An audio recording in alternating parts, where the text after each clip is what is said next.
Assalamualaikum warahmatullahi wabarakatuh. Halo anak-anak, bertemu kembali dengan Mulaili. Semoga dimanapun kalian berada, kalian dalam keadaan sehat walafiat ya. Anak-anak, hari ini kita akan belajar sumber energi alternatif. Sumber energi alternatif berasal dari alam. Sumber energi alternatif ini tidak mengandung polusi dan lebih ramah lingkungan. Energi alternatif ini juga memiliki jumlah yang tidak terbatas dan dapat digunakan dalam jangka waktu yang lama. Sumber energi alternatif yang dikembangkan saat ini yaitu yang pertama, energi matahari. Energi matahari banyak dimanfaatkan dalam kehidupan. Misalnya, menjemur pakaian, menjemur padi, menjemur ikan asin, dan lain sebagainya. Energi matahari juga dimanfaatkan manusia untuk menghasilkan listrik melalui sel surya atau panel surya, sehingga penggunaan listrik melalui PLN dapat dikurangi.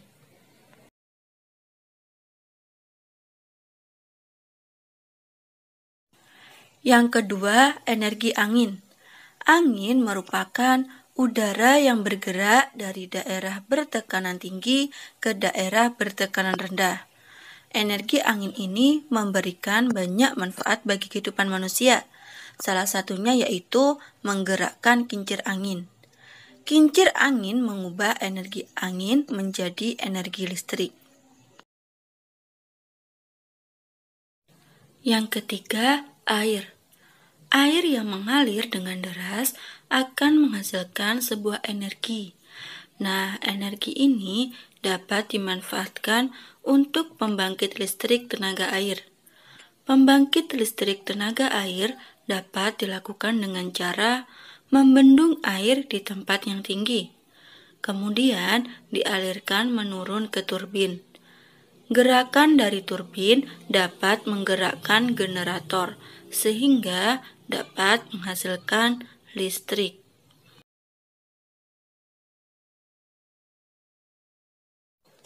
Yang keempat, panas bumi. Panas bumi merupakan energi yang disimpan di bawah permukaan bumi. Energi panas bumi ini disebut juga dengan energi geotermal. Panas bumi ini dapat ditemukan di daerah gunung berapi yang masih aktif. Panas bumi ini pun dimanfaatkan sebagai pembangkit listrik tenaga uap.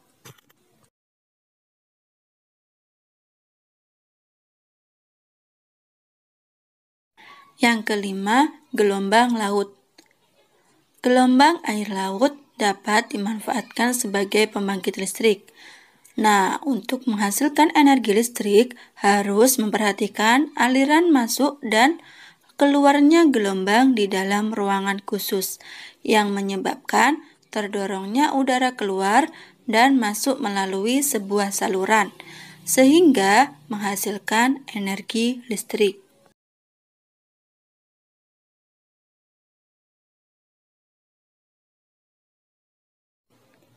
Yang keenam, bahan bakar bio.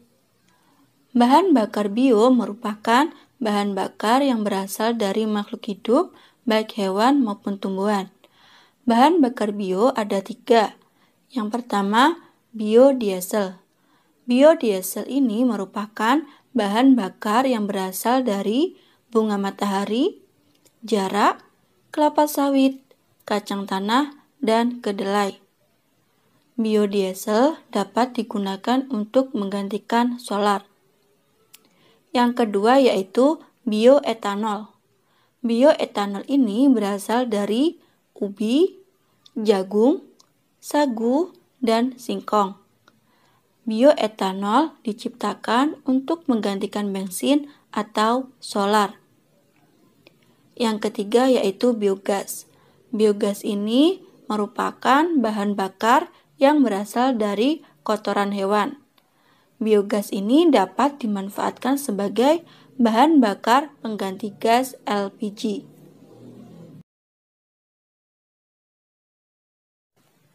Energi alternatif memiliki kelebihan dan kekurangan.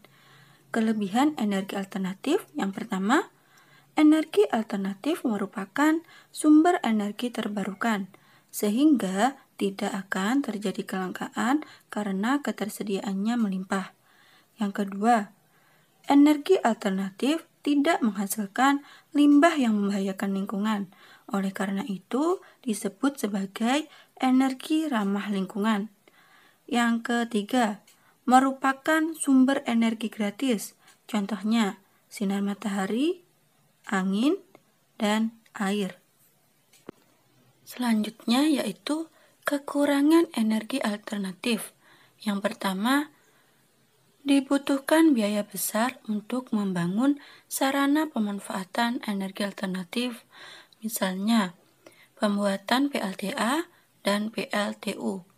Yang kedua, jumlah energi alternatif dipengaruhi oleh musim, misalnya jumlah air meningkat saat musim penghujan, tetapi akan berkurang saat musim kemarau. Yang ketiga, keberadaan energi alternatif belum efisien. Hingga saat ini, pembangkit dari sumber energi alternatif belum bisa beroperasi secara efisien sebagai pengganti sumber energi konvensional. Sumber energi alternatif yang dapat menghasilkan energi listrik dan ramah lingkungan contohnya jeruk nipis, apel, dan kentang. Jeruk nipis merupakan buah masam yang banyak mengandung vitamin C. Selain berguna untuk kesehatan, jeruk nipis juga dapat menghasilkan energi listrik.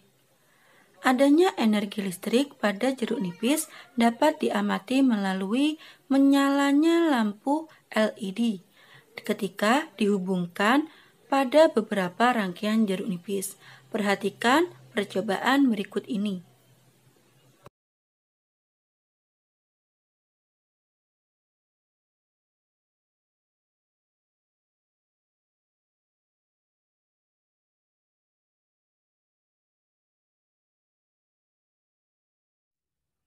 Nah, itu tadi penjelasan tentang sumber energi alternatif.